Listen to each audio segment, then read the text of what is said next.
Vegeta couldn't believe what was happening. He finally became the legendary Super Saiyan after being overshadowed by Kakarot, yet he was losing to some robot. Vegeta damns Kakarot for dying like that. How would he get his rematch? Vegeta quickly refocuses on the situation at hand. He was a prince. He shouldn't be losing to some young cybernetic punk, but despite his best wishes, he was. Android 17 wasn't too interested in drawing this out for any longer. Luckily for Vegeta, Piccolo decides to jump in for the Saiyan to give him some time to recover. Maybe if they could just hold out long enough for the Dragon Balls to be gathered, they could win this fight. Unfortunately for the Z Fighters, the Pilaf gang had wasted the wish on turning themselves into children, and soon after, Piccolo was killed. Vegeta immediately got back into the fight, and ended up being knocked unconscious. Now Android 17 would have killed the prince on the spot, but his twin sister was getting a little impatient, so they decided to kill two birds with one stone. The androids flew up into the air and prepared to finish leveling the city they just beat the Z Fighters in. Thankfully for the Saiyan prince, the young Gohan, who had gone off to gather the Dragon Balls, managed to come back in time to look for that fading energy signature he had sensed. Gohan recovered Vegeta, and the two managed to sneak away without getting the androids' attention. The only two warriors left on Earth were a child and a disgraced prince. Hello everybody, my name is Holoky, and welcome to my very first Dragon Ball What If scenario. Now, I'm not the best storyteller, but this idea I've had for a while, and I really like it, so I wanted to get it out there in a fun way, like those other YouTubers like Masugo X and Salad Saiyan, and those guys like that. Now, please cut me some slack. I'm not the best with some details, clearly, but regardless, I hope you enjoy, and if you want a part 2 of this scenario, because I'm not going to cover this all in one video, I'm just testing the waters here. Do let me know by leaving a like or commenting down below. Anyway, I'm sorry for interrupting, and let's get back to it. After getting Vegeta back to Capsule Corp, Gohan returned to look for any more survivors. He searched through the rubble and found the bodies of the Z Fighters, leading to his own unlocking of Super Saiyan, as he did in the original future timeline. Now, since there's a lot of room to cover considering a huge gap in time between the beginning of the Trunks special and the actual Trunks special, I'll go over it quickly. After recovering from the initial appearance of the androids, Vegeta tries to go back to fight them, but has to be talked down by Gohan and Bulma, and maybe, in some cases, he and Gohan get into some fights over it. Either way, Vegeta learns that he's outmatched, and after a moment of peace in the rain, he sort of accepts that. He asks Bulma if there's anyway some sort of gravity chamber or some sort of chamber could be built, but with the dwindling resources available, Bulma says there's no way. Vegeta is irritated, as he won't be able to make much progress as he'd like. Vegeta reluctantly turns to Gohan, rightfully assuming that using Gohan as a sparring partner would lead to better growth. They spend the next decade training with each other, and sparring with the androids, with a few close calls along the way, of course. Vegeta has to do a lot of the fighting to save people with a young Gohan's help. Vegeta makes sure Gohan stays out of his way for the most part. Of course, a young Super Saiyan is still a Super Saiyan, even if his existence makes Vegeta's blood boil. There's one battle in the city where Gohan is late coming to Vegeta's aid, because he didn't get Gohan's attention.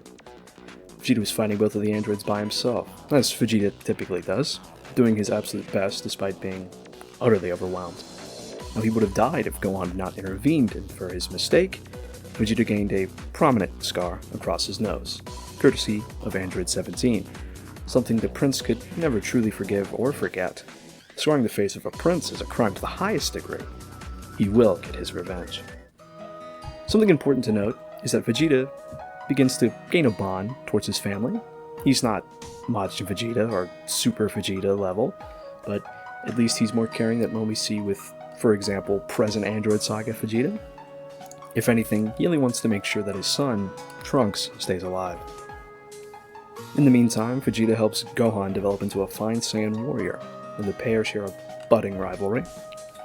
Vegeta remarks that Gohan is no Kakarot, but he'll do. And it also kinda helps that Gohan is the spitting image of his father. Makes Vegeta a little angry. When Trunks is old enough, he wants to train with his father and Gohan, which Vegeta, surprising nobody, happily accepts. Vegeta takes up the mantle of Trunks' mentor, making sure his son is trained properly. But just like Gohan did in the original future timeline, Vegeta just can't seem to get his son to unlock Super Saiyan.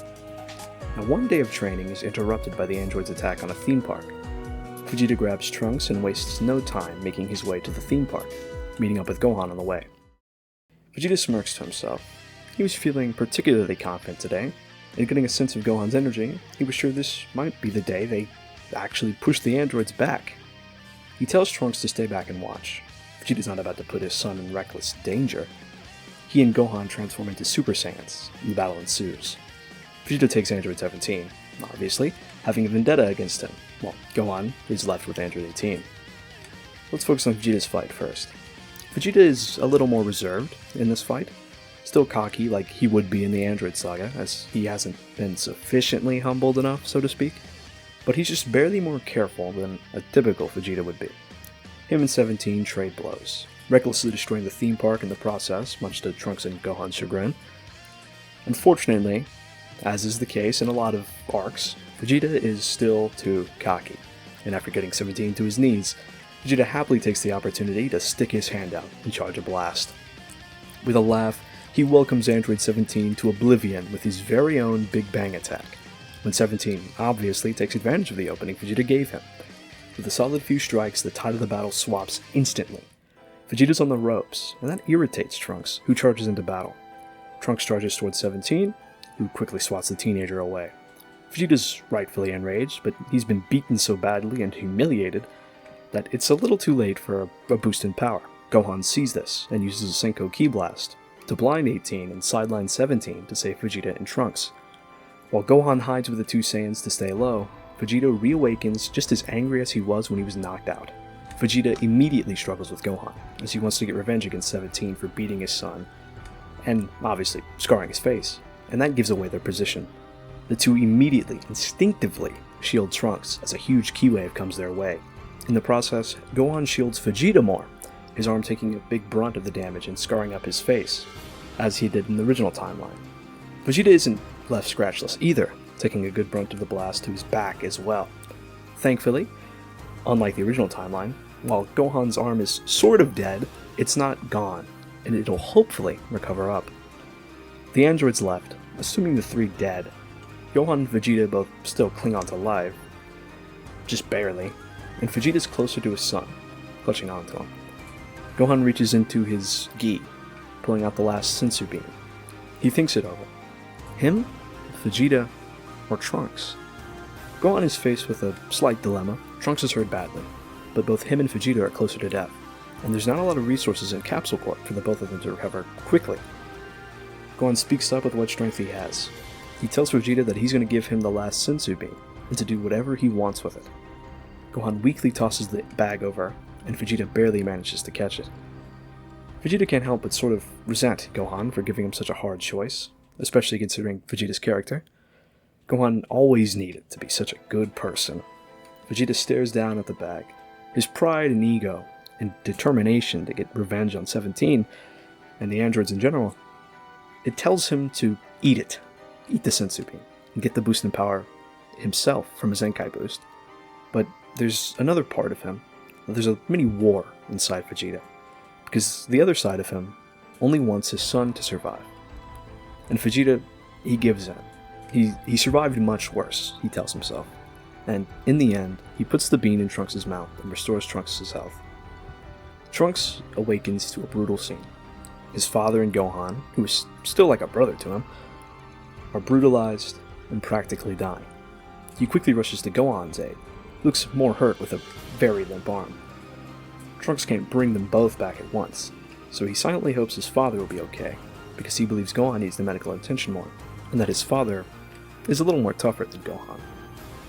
He brings Gohan back as quick as he can, and Bulma is horrified to learn what has happened, and even more devastated to hear that Vegeta is in just as bad a state as Gohan.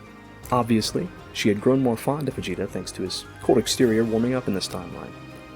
Trunks tells his mom to help Gohan as quickly as she can because he's bringing his dad next. When Trunks goes back to the theme park to grab his father, he sees his dad kneeling on his knees, trying to get up. Trunks immediately gets to helping his dad before he overexerts himself.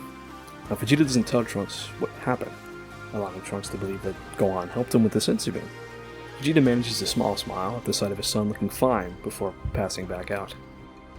In Capsule Corp, both Gohan and Vegeta are bedridden and need a lot of time to recover. Trunks stays by their side the entire way. Gohan is surprisingly the first one to recover, so he takes up training Trunks until Vegeta is fully recovered. Gohan has to learn how to reuse his arm in the process. He mentors Trunks as best as he can. Now while this is happening, I'd like to mention that the time machine is still being built, but it's more of a precaution in case of things going really bad, instead of the main plan, as it was in the original future timeline. Everyone is pretty convinced that with the 3 Saiyans becoming Super Saiyans, they could easily win, so they just need to get Trunks strong enough to help them. Vegeta and Gohan can manage the androids on their own. They seem to be evenly matched, but obviously the infinite stamina edges the androids over in the end. So a 3rd Super Saiyan would change the odds in their favor. Trunks still can't transform, but Gohan is more reassuring than Vegeta was. It's Vegeta, it's Vegeta after all, and he would be kind of a harsh teacher.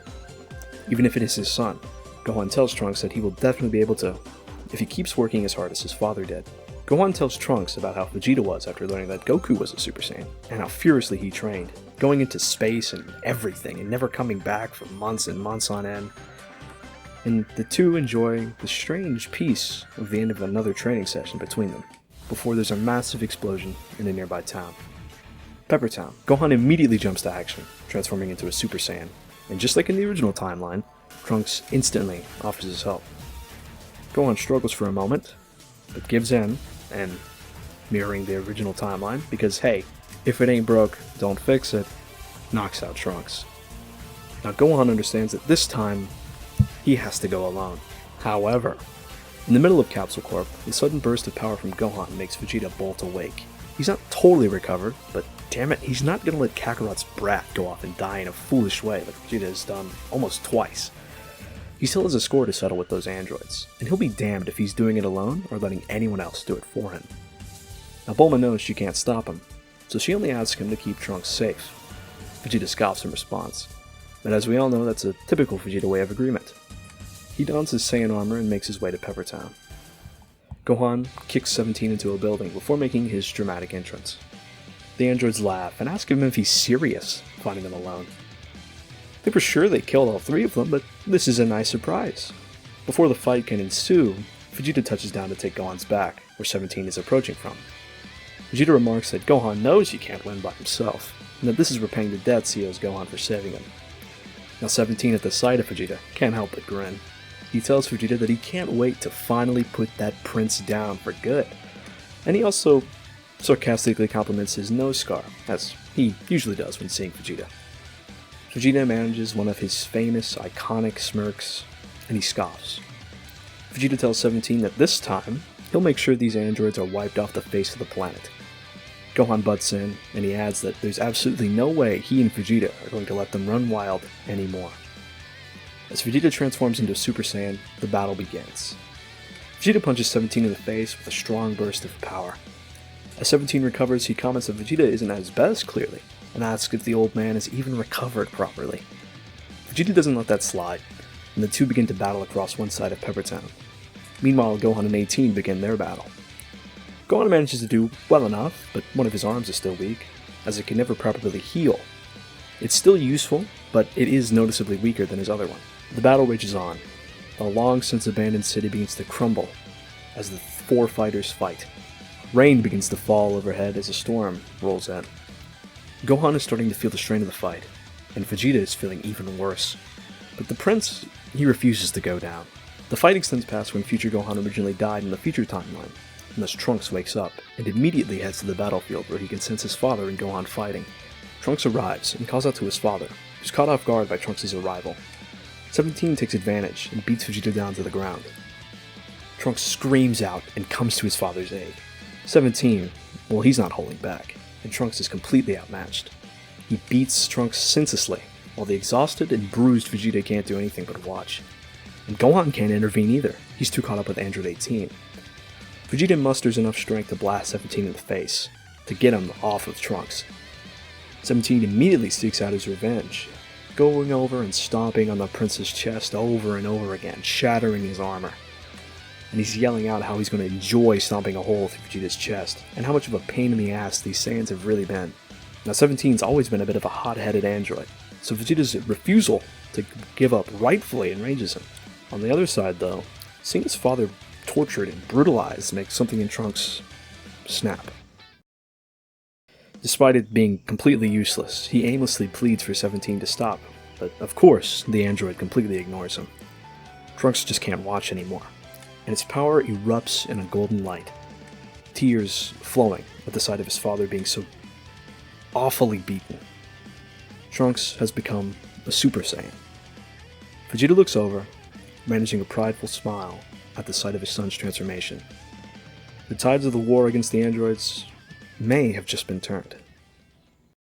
But what happens next is for part 2, if there is a part 2. I had a lot of fun writing and playing out this what if, and I hope you enjoyed it as much as I did. Obviously, maybe I left out some bits, or missed some details, or didn't cover everything properly, but I did just kind of want to test the waters, so I, maybe it was not as in-depth as I could have been. Like I said, this is my first time doing this. However, also like I said in the intro, if you did enjoy it, and you want to see more, please let me know by leaving a like and commenting down below. I will definitely get up to finishing the scenario if there's enough support for it. And as always, thank you for watching, have a good one, and stay tuned.